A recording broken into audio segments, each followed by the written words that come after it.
Tere, armas kuulaja! Oled tulnud Herbaseni podcasti 11. saatesse. Ja Herbasen koondab endas jooga, looduskosmeetika ja taimederaapia. Ja täna on meil külas imeline Triinu, kes on Aurora joogastuudio omanik, joogatreener ja lihtsalt üks väga mõnus jutukaaslane. Tere tulemast! Tere!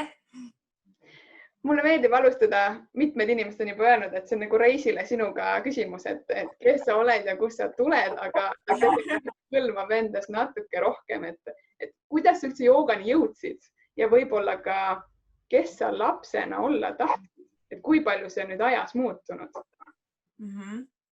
See on väga palju muutunud. Lapsena ma ei teadnud sellisest asjast nagu jooga mitte midagi. Ma olen pärit Viljandist ja ma küll ei tea, kas tol ajal, kui mina olin laps, olid seal joogatrennid lastele, täiskasvanutele, aga vähemalt minuni see info kuidagi ei jõudnud tol ajal. Ja lapsena mulle meeldis joonistada, mulle meeldis teha igasuguseid kunstiasju ja neid meeldib mulle siiamaani tegelikult teha, aga siis ma ikkagi päris väiksena ma mäletan, et ma tahtsin ikkagi kunstnikuks saada. Ja mis siis tegelikult, hiljem läks ka niimoodi.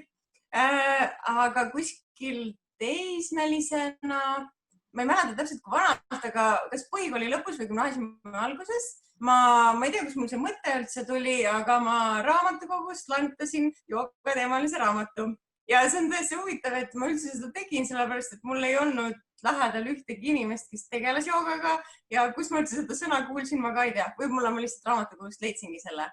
Ja ma laenutasin ühe raamatu, aga see oli selline üsna keeruline raamat teismelisele lugeda, et see ei olnud selline nagu paljud võib-olla siuksed joogaõpikud tänapäeval on need hästi palju värvilisi pilte ja siis kirjeldatud hästi täpselt, kuidas poosi teha, vaid pigem oli niimoodi, et hästi palju teooriat ja neid kriiasid ja selliseid teistsuguseid harjutusi.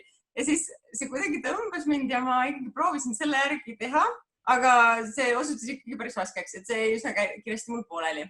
Ja siis ma arvan, mingi aeg hiljem, võib-olla aasta või natuke rohkem, ma laenutasin uue raamatu. Ja siis oli juba mingi selliste värviliste piltidega raamat. Ja siis selle järgi ma ikkagi praktiseerisin natuke kauem, üritasin teha, aga nagu ette võib kujuda, et raamatu järgi on niimoodi, et vaatad raamatut, siis teed poosi, vaatad raamatut, teed poosi, et selline katkendlik tegemine oli. Ja siis see jäi ka pooleli ja ma ei teagi,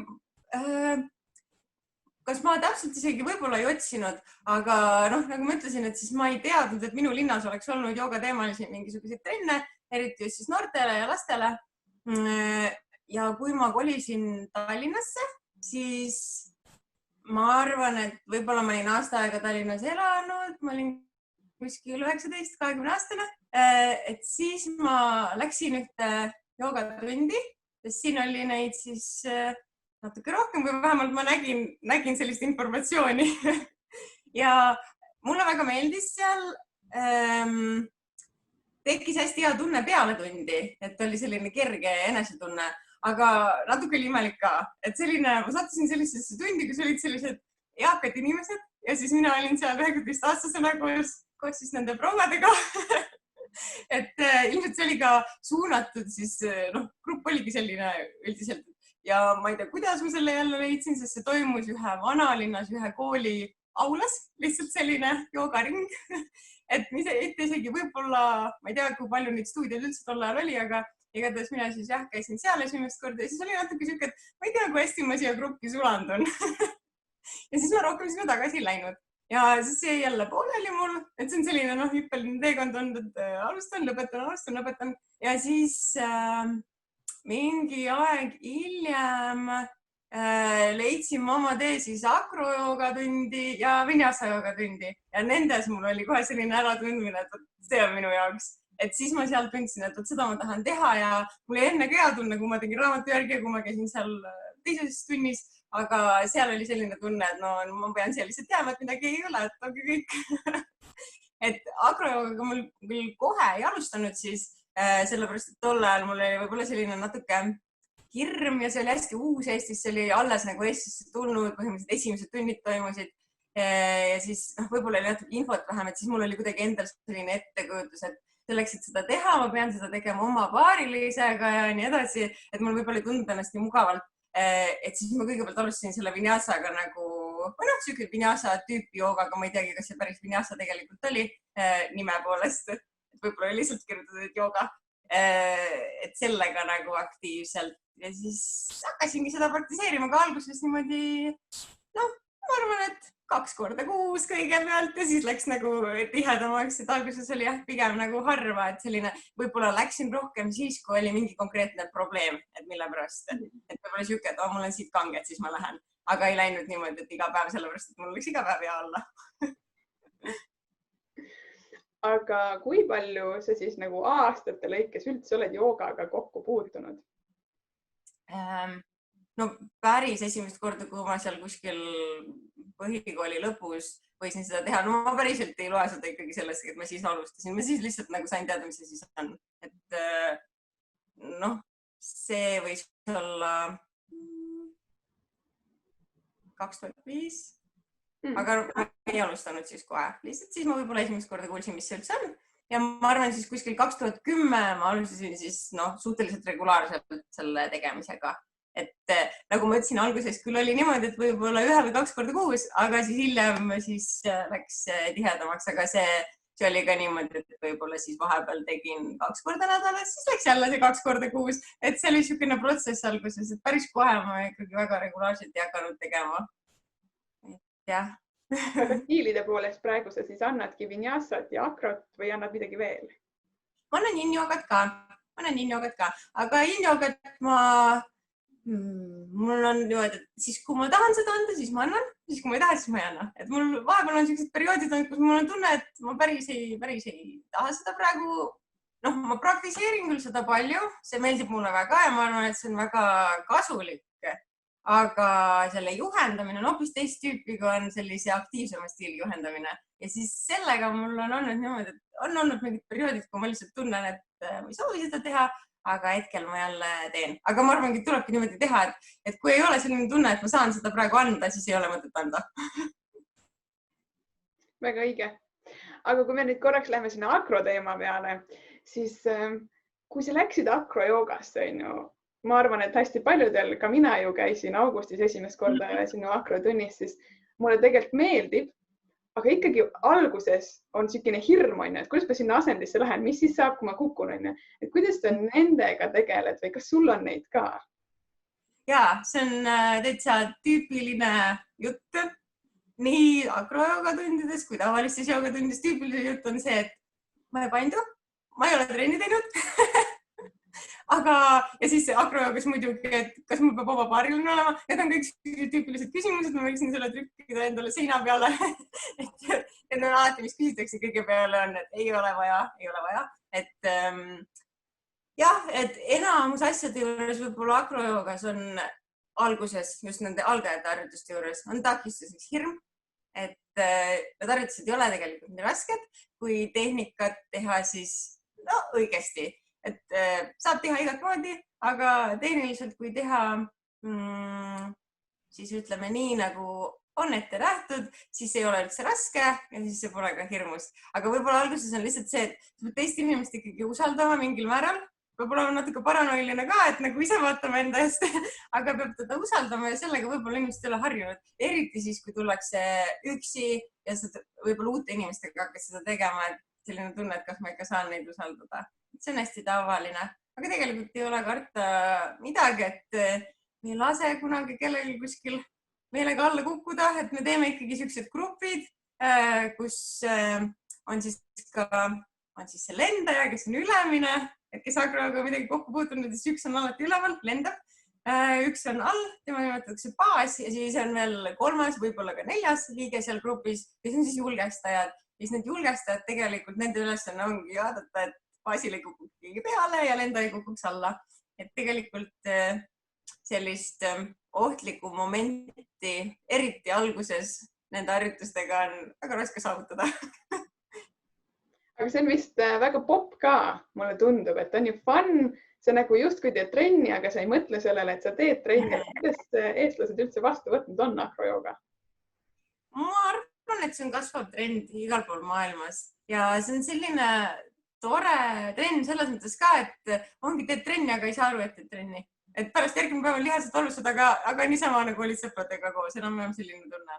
Et ma arvan, et võetakse hästi vastu, et ma ei tea küll, mis seal välja enne seda toimub, mis protsess inimestel, aga kui nad kohale jõuavad, siis ikkagi ma ütleks, no võib-olla kõik lihtsalt ei kommenteeri, kuidas nad ennast tunnevad, inimesed on erinevad, aga enamus inimesi ikkagi on ülirõõmsad pärast ja tahavad pilte teha oma saavutustest ja inimesed käivad nagu erinevalt, osad käivad nagu kogemust saamas või elamust saamas, et selle asemel, et minna kinno, nad tulevad akrojooga trenni, et näiteks oma sõbra või kaaslasega midagi koos siis teha või lihtsalt, et nagu läheks seiklusparki või umbes kogetakse midagi sellist. Ja siis on teised inimesed, kes võtavadki seda niimoodi, et võib-olla inimesed, kes on sellised introvertsemad, tulevad sinna suhtlema.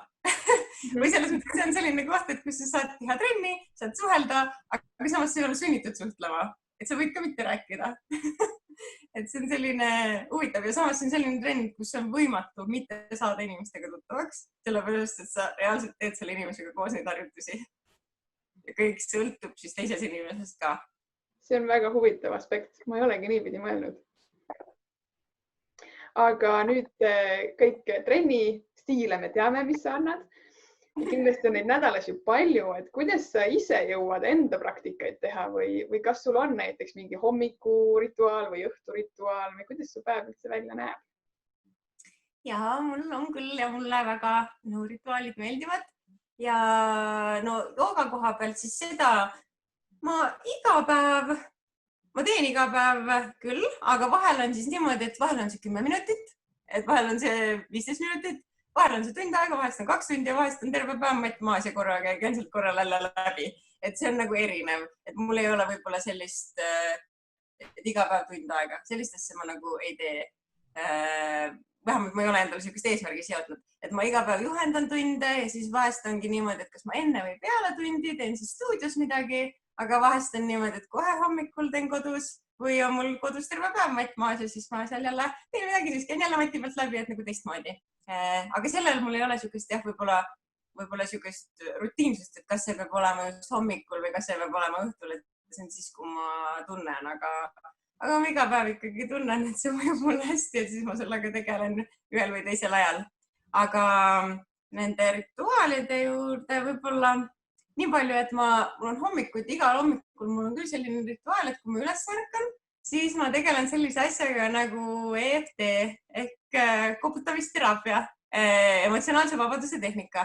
Et see on siis, sina ma ei vist tead, mis see on, aga need, kes ei tea, et siis see on selline, näeb natuke naljakas välja niimoodi, et koputad enda näo ja ülakeha peal teatud punktide peal, mis on siis sellised Hiina meditsiini meridiaani punktid, mis on siis kehast väljapoole ulatuvad ja pindmised punktid.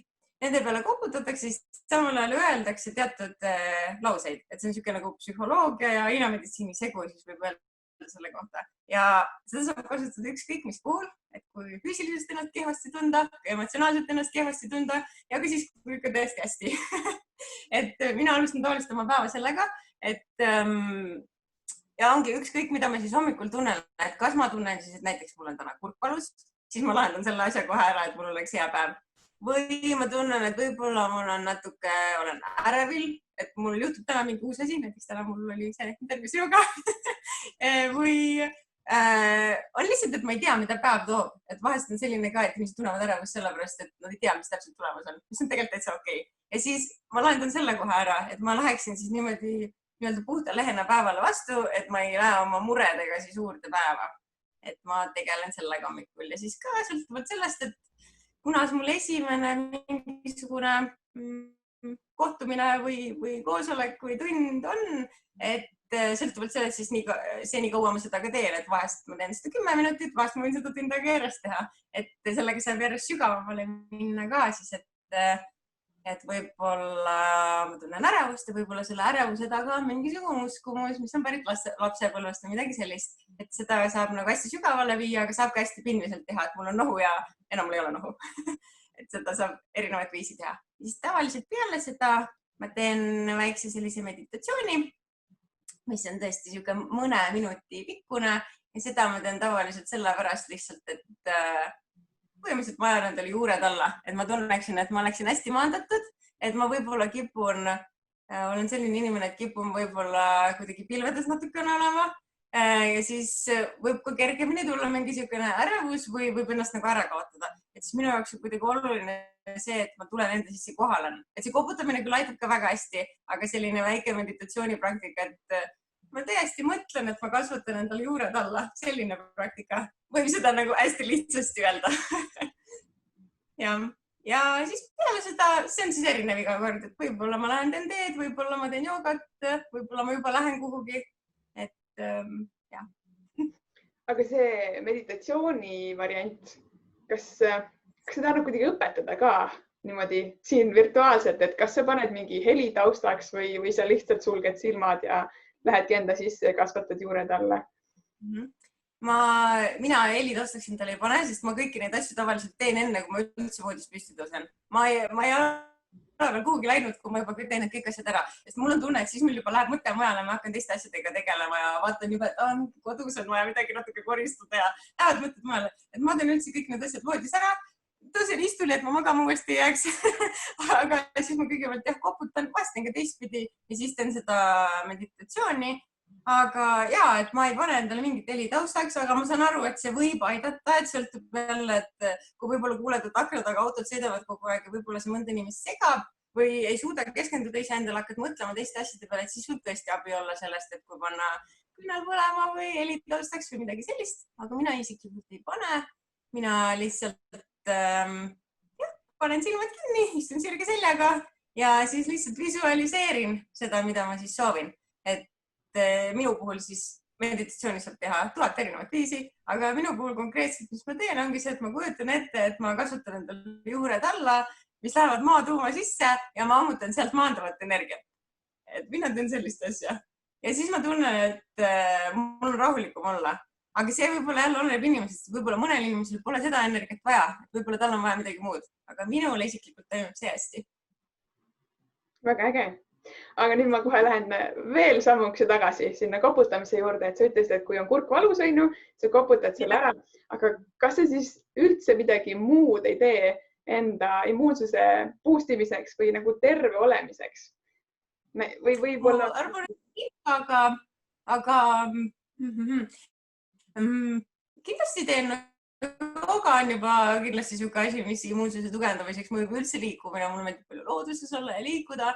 Meeldib palju matkata ja ma arvan, et toitumise poole pealt ka ikkagi nagu selline tervislikult toituda, aga võib-olla see on selline, need on sellised asjad, mis mul kuidagi tulevad nagu iseenesest, aga koputamine on selline, koputamine tuleb ka iseenesest, aga selle ma võib-olla nagu spetsiaalselt võtan ette sellel eesmärgil, et joogat ma võib-olla teen, ma tean lihtsalt, et mul hakkab igat moodi parem olla, kui ma teen joogat, aga ma võib-olla ei mõtle spetsiifiliselt, et ma teen joogat, et mul läheb kurguvalu ära. Aga koputamist ma võib-olla teen spetsiifiliselt sellepärast. Ja toitumisega ka, et muidugi, kui mul on mingisugune, mul on üldse väga harva haige, aga kui mul midagi on mingi tervisehäda, siis ma küll teesid võib-olla joon nagu spetsiifilisemalt mingil eesmärgil, aga muidu üldiselt toiduga mul see on seda, mida ma tunnen, et ma tahan ja lihtsalt, mis ma tunnen, et mul hea on. Aga kuidas sellega on, et osad on rääkinud, et kui nad on läinud joogarajale, et siis isud hakkavad muutuma, mitte et sa nüüd nagu teadlikult otsustad, et okei, ma teen joogat ja nüüd ma enam liha ei söö või veini ei joo, aga et keha ise enam ei lase neid tarbida. Kas sul on ka mingi selline lugu äkki?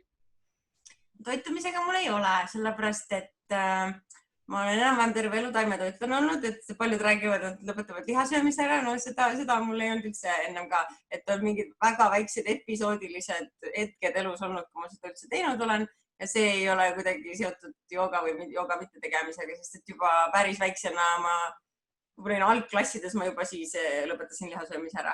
Et see on ja mitte kellegi sundimisel, mu vanemad tarbivad kõiki karnivoorid, aga mina siis kuidagi ei tahtnud.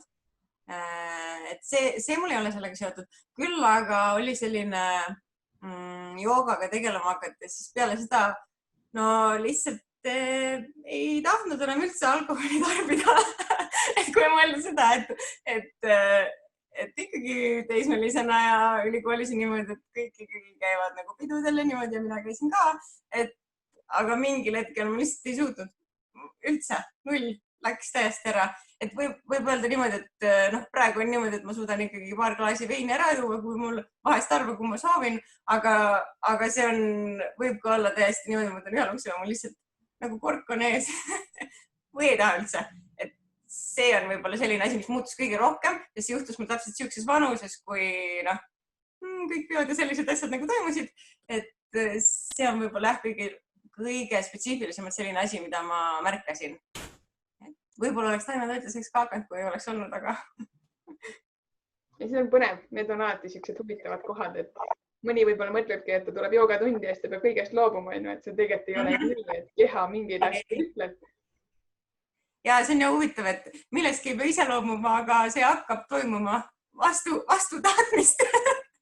Mõnes mõttes vastu tahtmist või niimoodi iseenesest.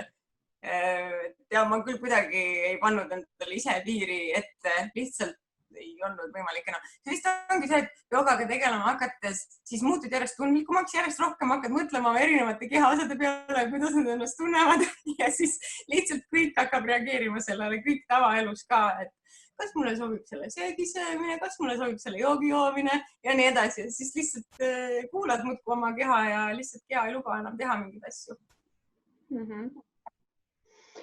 Aga kuidas sul on suhted lugemisega? Kas sa pigem loed või pigem ei loe ja kas sul on ka mõni lemmikraamat, mis ei pea üldse olema seotud joogaga?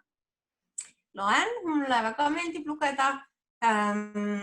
See on ka, võib öelda niimoodi, et kohati on ta nagu hoti olnud, et ülikooli ajal ma ei suutnud lugeda üldse, sellepärast, et ma olin täiesti oma kooli asjadesse sukeldunud hea meelega ja siis ma lugesin ainult siis erialaseid asju.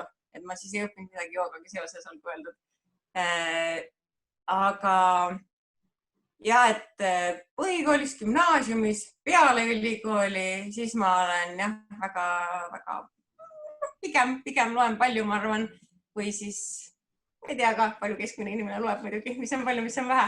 Aga ja praegu mul see koputamise teema on ikka mul väga siuke hingelähedane, see emotsionaalse vabaduse tehnika, siis hetkel ma loen sellega seoses. Loen sellise autori raamatut nagu Nick Portner. Tal on hästi palju koputamise teemalisi raamatuid, tegeleb sellega üle maailma. Et kui kedagi huvitab, siis võib teda üles otsida näiteks. Aga mul on erinevaid teemasid. Ei ole üldse ainult jooga või ainult koputamisega erinevaid, loen elulugusid. Loen lihtsalt juturaamatuid, mis parasjagu tunne on, aga hetkel praegu ma loen seda. Väga tore.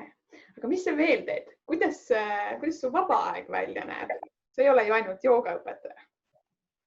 Ja, ma vaba aeg näeb välja selline, et mulle meeldib hästi palju matkamas käia. Mulle meeldib hästi palju looduses käia. Ja suvel eriti ma peaaegu iga päev siis võtan sellise aja, et ma lähen kuhugi.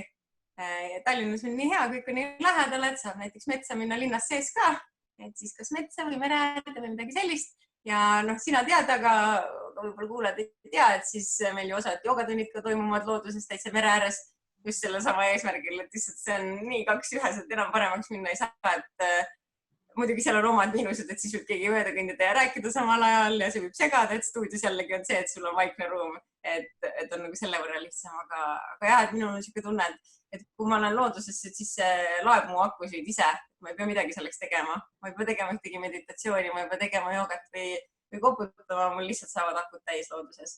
Et ma arvan, et see on selline asi, mida kõik inimesed võiksid mingil määral teha. Mõjuks hästi ilmselt. Ja sellega ma tegelen joonistamisega, mulle väga meeldib joonistada, eluaeg on meeldinud, aga see on ka niimoodi, et see mingi aeg mul kadus ära.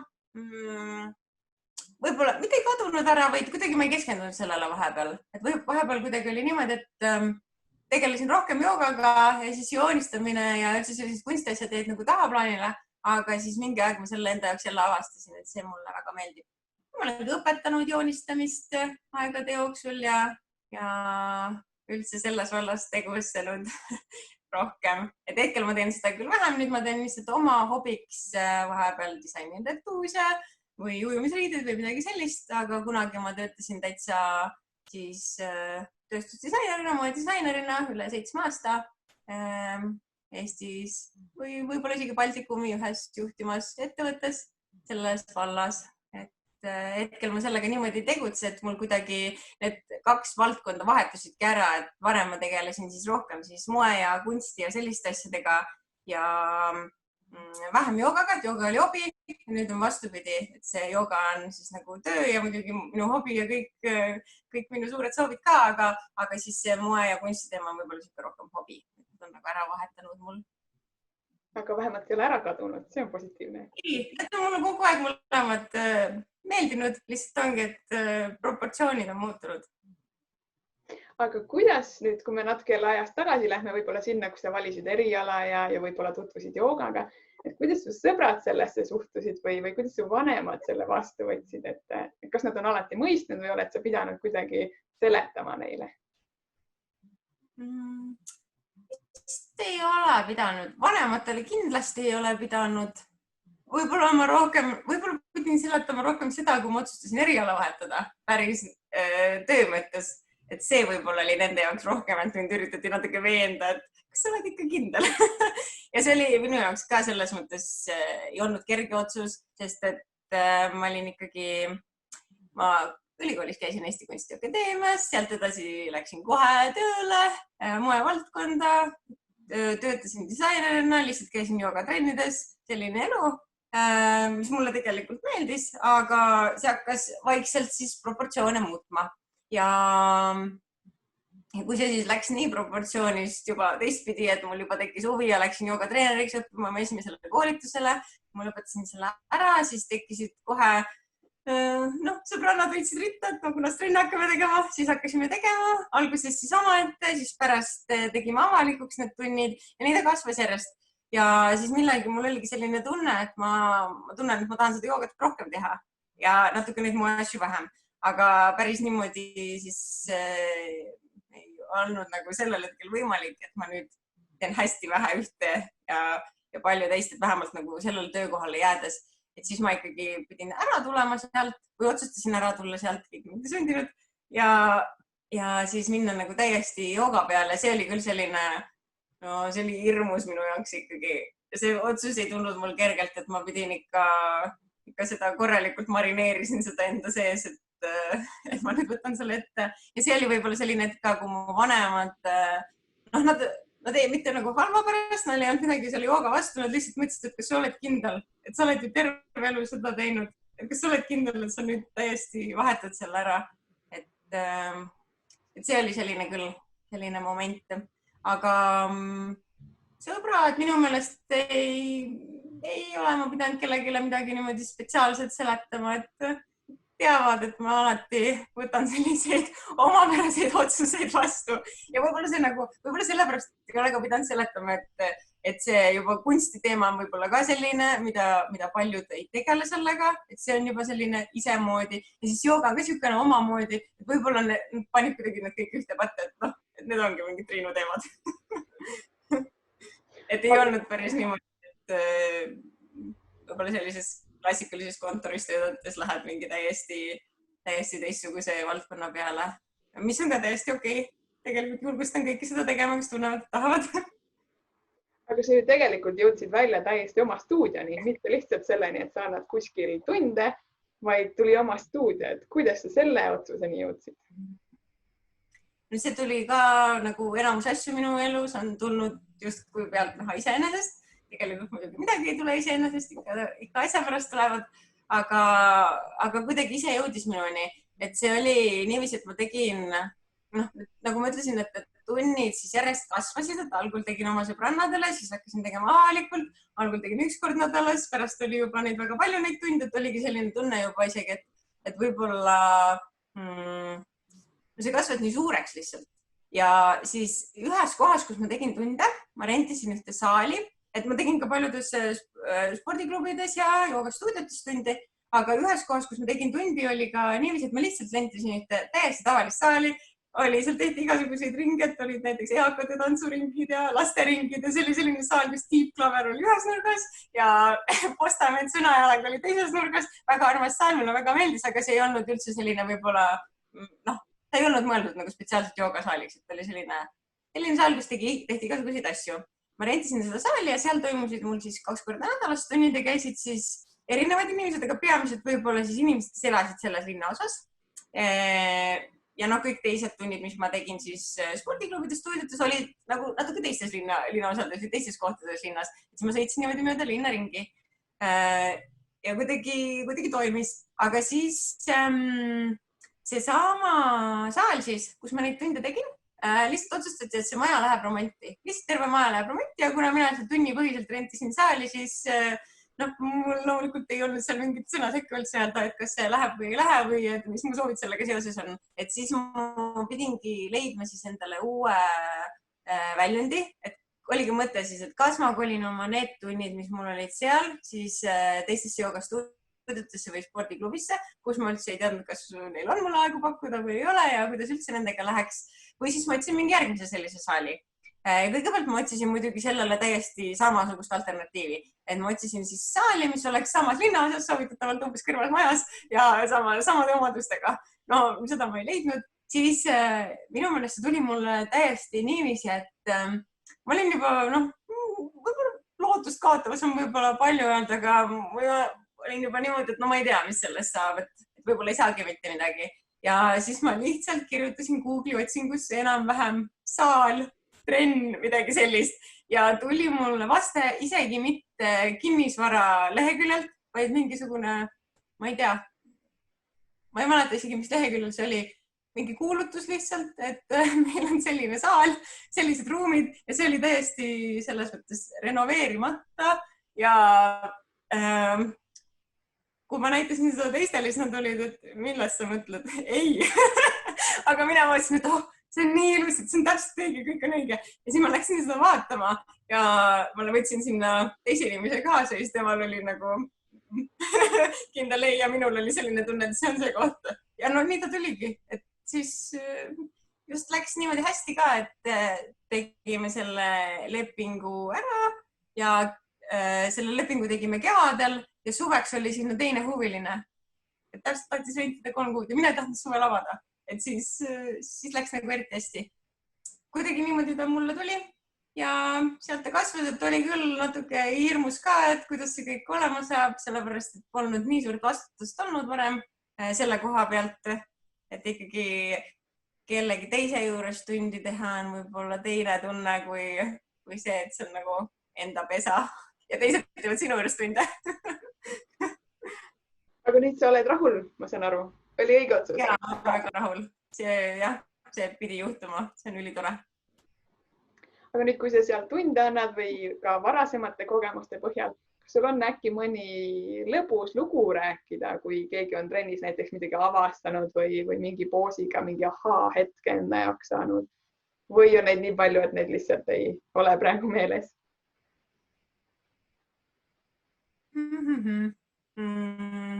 Üks lugu tuleb kohe meelde, võib-olla see tuleb mulle sellepärast meelde, et seda hiljuti minuga jagati. Üks inimene, kes on käinud juures tundides aastaid, saatis teemaili. Siis sellel ajal nüüd, kui me kõik pausil olime, et siis ta selle saatis, võib-olla oligi kõigil aega lihtsalt mõtiskleda ja siis ta otsus, et annab tagasisidet. Tuli ootamatult, sest loomulikult ma ei oodanud talt kirja, kui me oleme juba mitmeid aastaid koos käinud. Saatis kirja, et on nii meele, et ta leidis mu tunnid. Tema siis alustas minuga juba seal teises saalis kuskil mujal, on minuga pool linna läbi reisinud ja nüüd siis jõudnud meie Aurorast joogastuudiosse. Ja kirjutas, et algul, kui ta tuli, siis vaatas, et kõik teevad pea peal seisu. Minul on siis selline komme, et ma iga vinyasa tunni lõpus siis me teeme pea peal seisu. Ma tean, et see on inimestel erinev ja ma kedagi ei sunni seda tegema, aga ma alati olen valmis ka täiesti nullist inimesi kohe õpetama seda tegema ja minu meelest see on üks asi, mis paistab välja tunduvalt hirmsam, kui see on ja enamus tuleb esimese korraga välja. Et põhiasi, mis seal on hirm ja peapeal seisul on ka miljonäri viisi, et ei pea tegema siis seda pulksirget peapeal seisu, mis siis enamus mõtlevad, et see ongi ainus viis peapeal seisu teha. Mitte enamus, aga võib-olla siis traditsiooniliselt. või niimoodi, kui jooga võõras inimene mõtleb, mis see pea peal seisab, siis see on see. Ja siis ta selle peal oli intrigeeritud, ei tahtnud üles minna ja ma ei mäleta enam mitu kuud, aga ta ikkagi ütles, et no 3-4 kuud võib-olla või rohkem. Võin natuke mööda panna, täpselt ei mäleta, kuidas ta kirjutas, et vaatas pealt, kuidas teised teevad, siis hakkas pusima ja sellel kuupäeval, kui ta mulle kirjutas, siis oli saanud aasta aega siis seda, kui ta pea peal seisu teinud. Et siis et õppis pea peal seisu ära, et tal oli nii hea meel. Et see on võib-olla selline viimane lugu, mis mul tuleb meelde, mis on hästi tore. Ja ka, et siis asja mõte on selles, et esialgu ta lihtsalt kartis, et sellepärast ei proovinud, siis kui proovis, siis tuli välja, nüüd pusin hästi pea peal seisu kogu aeg. See on väga lõbus. Ja väga tore, et sa tõesti teed iga tunni lõpus. Ma arvan, et minu jaoks ka on olnud pea peal seis üks sükene raskemaid asju, kuhu jõuda, aga see ongi see, et ka tavaelus on see plokk, et see ei ole alati mati peal. See on selline huvitav asi, et no loomulikult seal see ei ole ainult niimoodi, et ainult hirm võib-olla takistuseks, seal võib muid asju ka olla, aga väga-väga tihti on see hirm. Ja no loomulikult on see, kui inimesel hakkab halb, no ei tasu minna, ei ole kohustuslik, aga paljudel inimestel ei hakka halb, ei ole mingit vastunäidutusi, lihtsalt kardavad, et aga mis siis juhtub, kui ma kukun ümber. See on põhihirm, et mis inimestel on, aga see on jah huvitav. Huvitav jah, eks neid poose on veel, aga võib-olla pea peal seis on selline suhteliselt lihtsasti kätte saadav selline poos. Ja no akrojoogas on enamus poose siuksed muidugi. Aga kas sul on endal mõni lemmikasend ja võib-olla mõni asend, mis ei ole üldse sinu lemmik? No mul on lemmikasend akrojoogas või no ühed lemmikud asendis, mis mulle väga meeldivad, aga võib-olla ma ei tea, kui lihtsasti seda on aru saada, kui ma seda nimepidi ütlen. Aga ma mõtlen tavalisest joogast. Mulle meeldivad kõik sellised käte peal balansseerimised võib-olla, siuksed varesed ja mingid üleminekud seal käte peal, pea peal seis mulle väga meeldib. Et võib-olla miks mulle üldse akrojooga ahvatles alguses ka on see, et see on nagu trikkide õppimine. No muidugi see on palju muud ja jooga on ka palju muud üldsegi trikkide õppimine, aga see on võib-olla see, mis mind selle vinyasa ja akro juurde kõigepealt üldse tõmbas. Et see on selline ja võib-olla see, mis on selle juures lahe ka, on see, et kui keskenduda väga täpselt siis oma tasakaalu hoidmisele, väga raske on mõelda oma päevamuresid, kui seal oma 10 sõrme peal ainult tasakaalu hoiad. Väga raske on mõelda selle peale, et millised mured mul elus praegu on. Et võib-olla see on see, miks tekitab selle hästi hea tunde ka. Lisaks sellele siis, et mul tuli välja nagu trikkidega ikka. Et ja väga raske on mati peal niimoodi mõelda, et huvitav, mis ma õhtusöögiks söön. Et siis peab ikka keskenduma sellele asendile ja siis tekib hea tunne, et peale on täiesti tühjaks. Et jah, sellised tasakaalu asendid ei olegi nagu tavajoogas võib-olla sellist ühte lemmikut, aga akrojoogas on selleks asendiks eesti keeles öeldakse tagurpidi tähe asend ehk siis reverse star, et see on selline minu üks lemmikuid, mida teha. See on ka selline tagurpidi taeva poole, jalad taeva poole, ainult siis oled teise inimese jalgade peal. Ja siis joogas siis loogiliselt on mul pea peal seisud ja kas sellised käte peal tasakaalu asendid mulle väga meeldivad. Lisaks meeldivad mulle väga puusade avamised ja sellega on huvitav lugu selline, et kunagi mulle üldse ei meeldinud puusade avamised. Minu meelest see oli kõige jubedam harjutus, et kui ma joogakoolis käisin, siis ma mõtlesin, et kui me neid puusade avamisi tegime, ma mõtlesin, et ma suren ära sinna, et mul oli nii raske. Kõik, no seal ei saa öelda kõigil, aga mulle sul hetkel tundus, et teised on nii madalal seal asendis ja neil on nii lihtne ja nii mõnus ja mina lihtsalt pärisen seal poosis ja mul on nii raske. Aga nüüd see on niisugune huvitav asi, et öeldakse, et tuleb praktiseerida neid asju, mida ei meeldi praktiseerida ja ma võin öelda, et see on küll niimoodi, sest mulle ei meeldinud neid üldse teha, aga ma tegin ja ma joogakoolis siis ei saa öelda pidin tegema, sest ma olin seal vabatahtlikult, aga no ikkagi see oli nagu kava osa, et siis me ikkagi nagu tegime neid ja siis nad hakkasid mulle meeldima, sellepärast et nii palju pingeid tegelikult vabastab see, et ongi, et miks ei tule tihti asendid välja, on see, et selles kohas on lihtsalt pinge ja see tuleb vabaks lasta. Et igasuguseid asju siis oleks lihtsam teha, et puusade avamise puhul siis on lihtsam istuda, on lihtsam kõndida, igasuguseid igapäevategevusi teha, kui siis seal pingeid ei ole, mis minul siis tol ajal olid. Et see on niisugune huvitav lugu. Need mul on nüüd ka ühed lemmikud, siuksed siis venitused, mis on puusadele suunatud. Aga jah, need mulle varem üldse ei meeldinud. Praegu mul on võib-olla selline keeruline suhe nende asendiga, mis vajavad siis avatud õlgasid, et see on minu praegune pusimine, et anatoomiliselt see luustik mul seal õlavõõtmes ei ole nii lahti, kui mulle meeldiks. Aga siis see on jälle niisugune asi, nagu nende puusade avamisega, et okei, ma siis tegelen sellega ja ma pean sellest siis läbi tulema. Noh, ma ei pea, aga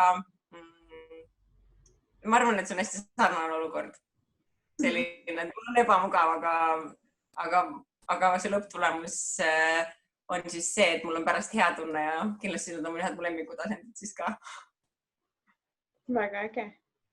Aga kui sa nüüd lugesid üle, kuidas see füüsilisel kehal on ju ja jooga on mõjunud sinna, siis kui näiteks küsida, mida jooga on sulle andnud läbi aastate veel, kui sa oled praktiseerinud, et kas sa ka tavaelus oled märganud näiteks, et joogast on kasu olnud?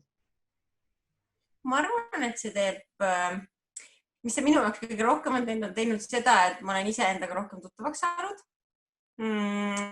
No siis alustades sellest, et kui hästi ma saan aru, mis mulle üldse elus sobib, et siis kas toidu, joogi, söögiga ja ka kõikide olukordadega ja üldse, mis olukordadesse ma ennast nagu pannud olen varem. Et võib-olla varem ma arvan, et ma ütlesin jah rohkem sellistele asjadele, millele ma tegelikult ei tahtnud öelda jah. Ja sellepärast, et ma lihtsalt ei võtnud seda aega, et mõelda või tunnetada, et kas see tegelikult mulle sobib. Et ma lihtsalt tahtsin nagu hea inimene olla, ütlesin jah igaks juhuks ära. Aga ma arvan, et see joogaga tegelemine niimoodi, et lihtsalt peab paratamatult, võib-olla ka tegelikult teiste trennidega, ma lihtsalt ei ole nii palju kokku puutunud, ma ei oska öelda. Võib-olla on ka mõnes teises trennis niimoodi, et sa tegeled sellega ja sa pead lihtsalt koordineerima oma keha ja mõistma, nagu, mis sõnumid su keha sulle annab. Aga joogas on see eriti, see on lihtsalt selle asja kogu mõte, et seal ei saagi sellest ümber ilma, et tunnetaksid, et võtad selle asendi, et kus see venitus siis on. Põhimõtteliselt ei saagi ilma neid poose teha. Ja see tuleb lihtsalt nii mööda minnes. Niimoodi salaja hiilib ligi see, et teed mingisuguseid füüsilisi asendid, õpid mingid trikke ja siis hiljem vaatad, et ma ei taha enam veini juua näiteks. Et need kuidagi tulevad ise. Ja see siuke üldse endaga tuttavaks saamine, et üks on see füüsilises plaanis siis, et mis mulle sobib, aga teine on siis selles plaanis, et mida ma tunnen, et mis mulle ka muus elus sobib, et kus mulle sobib näiteks aega veeta. Varem ma võib-olla ei käinud üldse nii palju looduses, sellepärast, et ma ei teadnud, et mul üldse seda vaja on. Ma lihtsalt ma ei suutnud seda, mul ei olnud seda ühendust üldse.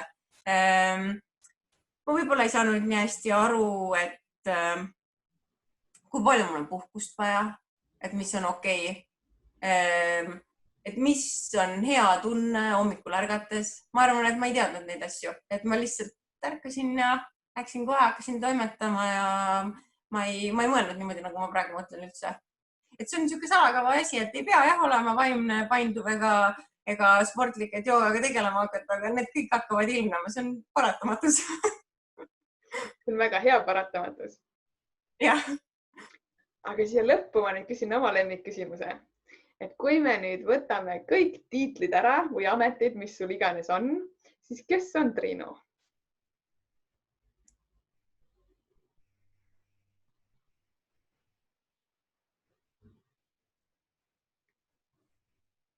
See on väga hea küsimus. Ma arvan, et ma olengi lihtsalt Triinu.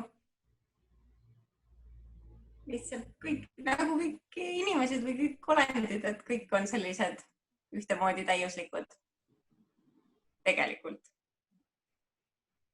See on väga ilusti öeldud.